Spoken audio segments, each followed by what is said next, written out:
Good morning children.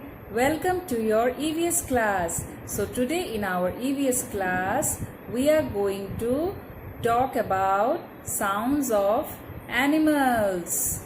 Sounds of different farm animals. Different animals have different sounds. We human beings talk. Okay? So the farm animals also have their own sounds. So let's see.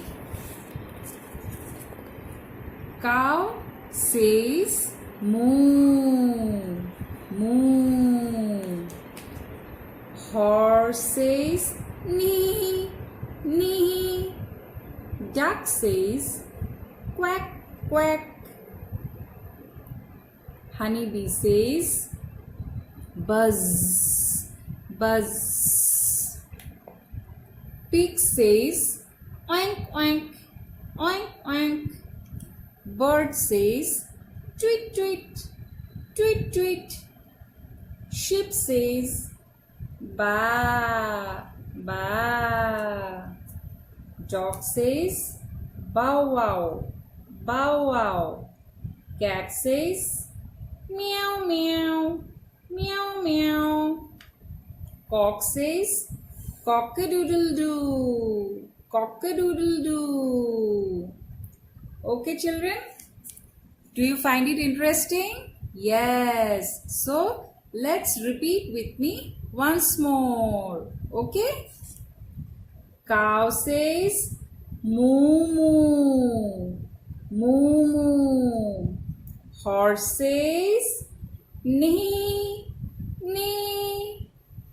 Duck says quack, quack, quack, quack. Sheep says ba, ba. Pig says oink, oink, oink, oink. Honeybee says buzz, buzz. Bird says tweet, tweet, tweet, tweet. Cock says cock-a-doodle-doo, cock-a-doodle-doo. Dog says bow, wow, bow, wow. Cat says meow, meow, meow, meow. So you find it very interesting, right children? So watch the video again and repeat the sounds with me. Okay? So see you in your next class. Bye bye.